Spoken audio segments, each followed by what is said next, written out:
பிரசன்னா, நான் உங்களிடமிருந்தே தொடங்குறேன். இது நீண்ட காலமான ஒரு கோரிக்கை. மக்கள் தொகை கணக்கெடுப்போடு சேர்த்து சாதிவாரி கணக்கெடுப்பும் நடத்தப்படும் அப்படிங்கிற ஒரு அறிவிப்பை தற்போது மத்திய அரசு வெளியிட்டிருக்கிறது. அதே நேரத்தில் திடீரென இதற்கு ஒப்புதல் கொடுத்திருப்பதனுடைய பின்னணி என்ன என்கிற கேள்வியும் சேர்ந்தே எழுகிறது. இல்லை, இதில் நீங்கள் ரெண்டு விஷயத்தை புரிஞ்சுக்கணும். முதல்ல திராவிட முன்னேற்ற கழகம் 2020-21 ஆட்சி வந்த உடனேயே தமிழகத்தினுடைய முதல்வர் முத்துவேல் கருணாநிதி ஸ்டாலின் தொடர்ச்சியாக ஒரு விஷயத்தை வச்சார். சாதிவாரி கணக்கெடுப்பை மத்திய அரசு உடனடியாக நடத்த வேண்டும் அப்படின்னு சொன்னார். அப்போ இங்கே இருந்த அதிமுகவினுடைய தலைவர் எடப்பாடி பழனிசாமியாக இருக்கட்டும், அல்லது பாஜகவினுடைய தலைவர் அப்போதைய தலைவர் அண்ணாமலை ஆகட்டும், அல்லது யாரெல்லாம் பேசினார்களோ அவர்களெல்லாம் சொன்னது ஒன்றே ஒன்றுதான், தமிழக அரசு சாதிவாரி கணக்கெடுப்பு நடத்த வேண்டும் என்று. நாம் தெளிவாக சொன்னோம், நாம் கணக்கெடுப்பு நடத்த முடியாது. சர்வே வேண்டுமானால் எடுக்கலாமே தவிர சென்சஸ் எடுக்க முடியாது. இந்திய அரசியலமைப்பு சட்டத்தின் பிரிவு அட்டவணை 7 கீழ் 63 சாதிவாரி கணக்கெடுப்பையும் மக்கள் தொகை கணக்கெடுப்பையும் மத்திய அரசு தான் எடுக்க முடியும் என்பது யூனியன் லிஸ்ட்ல இருக்கு அப்படிங்கிறத தெளிவா சொன்னோம். அப்ப எல்லாம் பல்ல காட்டிக்கிட்டு இல்ல திமுகன்னு சொன்னவங்க இன்னைக்கு முகத்தை எங்க கொண்டு போய் வச்சுக்க போறாங்கன்னு தெரியல. அஸ்வினி சொல்றாரு, ஆமாம், சாதிவாரி கணக்கெடுப்பதற்கான முழு உரிமை மத்திய அரசாங்கத்திற்கு தான் இருக்கிறது அப்படின்னு இந்த பக்கம் அவர் பேசிக்கிட்டே இருக்காரு. அக்கா தமிழிசைட்ட கேட்கிறாங்க, அக்கா இதை பத்தி உங்க கருத்து என்னன்னா, அக்கா சொல்றாங்க இதை தமிழ்நாடு அரசு முன்னவே எடுத்திருக்க வேண்டியதானே அப்படின்னு. இது அவருடைய நிலைப்பாடு. திராவிட முன்னேற்ற கழகம் இடஒதுக்கீடாக இருக்கட்டும், அல்லது சமூக நீதியினுடைய அடித்தளமாக இருக்கிற வகுப்புவாரி பிரதிநிதித்துவமாக இருக்கட்டும், அல்லது சமூக நீதிக்கான இடஒதுக்கீட்டில் எப்படியெல்லாம் செயல்பட வேண்டும் என்பதற்கான முன்னணி மாநிலமாக தமிழ்நாடு இருந்து கொண்டிருக்கிறது. ஆனால் பாஜக எந்த ஒரு செயலை செய்தாலும் அதில் ஏமாற்று வேலையை தவிர வேறு வேலை இருக்காது என்பதற்கான உதாரணமும் அடித்தளமும் தான் இன்றைய அறிவிப்பு. நான் கொஞ்சம் பேக் ஃபைலுக்கு போறேன், வரலாற்றின் பின்தரவுகளுக்கு போறேன். 2018 நாம தொடர்ச்சியா சொல்றோம், நீங்க சாதிவாரி கணக்கெடுப்பு நடத்தணும். அப்ப நித்யானந்த ராவ் அப்படின்னு திராவிட முன்னேற்ற கழகத்தினுடைய எம்பிக்கள் நாடாளுமன்றத்தில் கேள்வி எழுப்புறாங்க, சாதிவாரி கணக்கெடுப்பு நடத்துங்க. அப்ப நித்யானந்த ராவ் என்ன சொல்றாரு, இணையமைச்சர், சாதிவாரி கணக்கெடுப்பு எடுக்கலான்னு ஒரு முடிவு இருக்கு, இதெல்லாம் எழுத்துப்பூர்வமான பதில், யாரும் மறுக்க முடியாது, நாடாளுமன்றத்தில் இருக்கு. எஸ்சி மற்றும் எஸ்டிக்களை மட்டும்தான் கணக்கெடுக்க போறோம்னு இந்த பாஜக அரசு சொன்னுச்சு.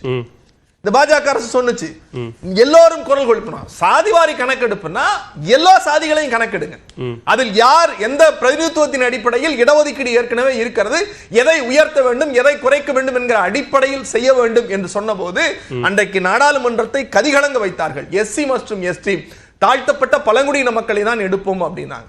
2019 மகாராஷ்டிரா அரசு உச்ச நீதிமன்றத்தில் ஒரு வழக்கு தொடருது. அந்த வழக்குல 2011 காங்கிரஸ் ஆட்சி இருந்தப்ப எடுக்கப்பட்ட அந்த சர்வே முடிவுகளை வெளியிடுங்க அப்படின்னு சொன்னப்ப, அதில் ஏற்பட்ட சாதிவாரி கணக்கெடுப்பை வெளியிடுங்கன்னு சொன்னப்ப நாங்க வெளியிட மாட்டோம்னு மறுத்தது இதே பாஜக அரசு. அடுத்த நகர்வு 2021 உச்ச நீதிமன்றத்தில் மகாராஷ்டிரா அரசு திரும்ப ஒரு வழக்கு தொடருது. அந்த வழக்குல எப்படி எஸ்சி எஸ்டிக்கு மட்டும் நீங்க கொண்டு வர முடியும் அப்படிங்கிறப்ப மத்திய அரசு சொல்லுது, ஓபிசியை இதுல வேணா நாங்க கன்சிடர் பண்றோம் அப்படின்னு சொன்னாங்க. இது வரைக்கும் நான் சொல்றது 2018 இருந்து 2025 வரைக்கும் சொல்லிக்கிட்டே இருக்காங்களே தவிர முன்னுக்கு பின் முரணாக உச்ச நீதிமன்றத்திலேயே தாக்கல் செய்த அபிடவிட் மனுல இப்படிதான் சொல்லியிருக்காங்க, நாங்க எஸ்சி எஸ்டியை மட்டும் தான் எடுக்க போறோம். அதற்கு பிறகு மகாராஷ்டிரா அரசு போய் திரும்ப ஒரு உச்ச நீதிமன்றத்தில் வழக்கு போட்டதற்கு பிறகு இவங்க சொல்றாங்க ஓபிசியை கன்சிடர் பண்றோம் அப்படின்னு. இதுவரைக்கும் தொடர்ச்சியாக இத்தனைக்கும் மகாராஷ்டிரா அரசு என்ன கேட்டுச்சுன்னா, 2011 எடுக்கப்பட்ட சர்வேயின் முடிவின் அடிப்படையில் சாதிவாரி கணக்கெடுப்பா வெளியிடுங்க, அதுலயும் எடுக்கப்பட்டது அதை வெளியிடுங்கன்னப்ப வெளியிட மறுத்துட்டாங்க. இப்ப இவங்களோட ஒப்பீடு எப்படின்னா, இப்ப பீகார் தேர்தல் வருது.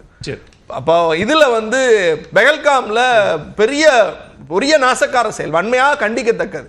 பிரதமர் எல்லாத்தையும் விட்டுட்டு வந்தார், நேரா பெஹல்காம் போவாரு, இல்ல காஷ்மீர் போவாரு, இல்ல அங்க இருக்கிற மக்களை ஆற்றுப்படுத்துவாருன்னா நேரா பீகார் மேடையில போய் தேர்தல் பிரச்சாரத்துக்கு போயிட்டாரு. இப்ப இடஒதுக்கீடு அப்படிங்கிற பேர்ல ஒட்டுமொத்தமாக இவிஎஸ் கொண்டு தாழ்த்தப்பட்ட ஒடுக்கப்பட்ட பிற்படுத்தப்பட்ட மக்களுடைய இடஒதுக்கீட்டை சுரண்டி தின்னக்கூடிய சட்ட திருத்தத்தை கொண்டு வந்த பாஜக இப்போது சொல்லுகிறது, நாங்கள் சாதிவாரி கணக்கெடுப்பை நடத்துவோம்னு. 2019 நாடாளுமன்ற தேர்தல் வந்தப்ப இதே பீகாருடைய நிதிஷ்குமார் அவர்கள் இந்தியா கூட்டணியில் இருந்தப்ப இந்தியா கூட்டணியுடைய அரங்கத்தில் முதல் குரல் வந்தது, ஓபிசிகளுக்கான இடஒதுக்கீட்டை உறுதிப்படுத்தணும் அப்படின்னு. திராவிட முன்னேற்ற கழகத்தின் தலைவர் நிதிஷ்குமார், ராகுல் காந்தி 3 பேர் தீர்மானம் போட்டாங்க. அந்த தீர்மானத்தின் வழியாக இன்றைக்கு அவர்கள் சொல்றார்கள் நாங்க வந்து கணக்கெடுப்பு நடத்த போறோம்னு. பெண்களுக்கு நீண்ட நாள் கோரிக்கை நிறைவேற்றப்பட்டிருக்கிறது. மாநில அரசுகள் தன்னிச்சையாக இந்த சாதிவாரி கணக்கெடுப்பை நடத்துவதன் மூலமாக குழப்பங்கள் ஏற்படுகிறது. அரசியல் ரீதியாக சில நோக்கங்களுக்காக அவை நடத்தப்படுகிறதா அப்படிங்கிற கேள்வியை எழுப்புது.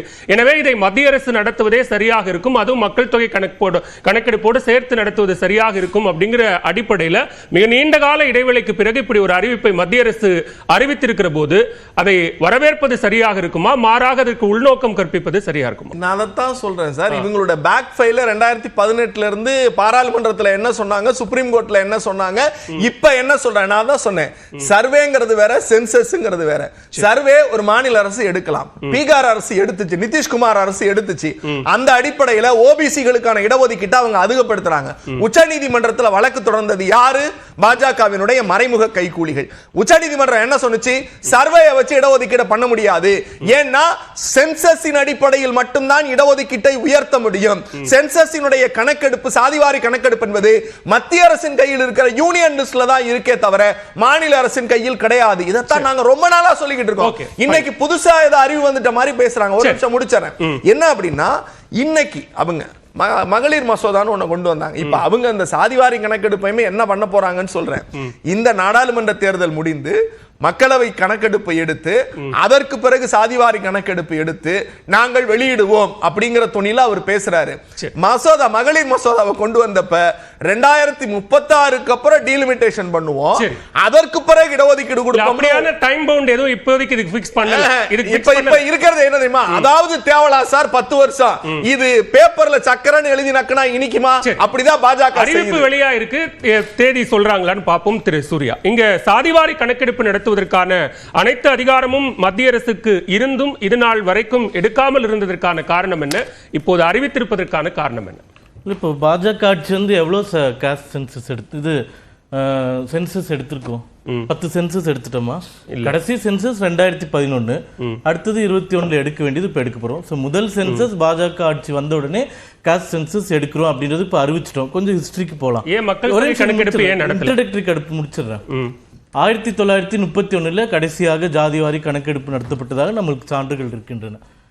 1941 10 வருடம் கழித்து சென்சஸ் எடுக்கும்போது காஸ்ட் சென்சஸ் ஏன் எடுக்க முடியலன்னா அப்போ World War II இருந்த காலகட்டம். அதனால இப்போ கோவிட்ல வந்து எப்படி நம்மளால எடுக்க முடியலையோ அப்போ வந்து நிறைய கன்ஸ்ட்ரெயின்ட், பண பிரச்சனை, மற்ற பிரச்சனைகள், அதனால எடுக்கப்படவில்லை.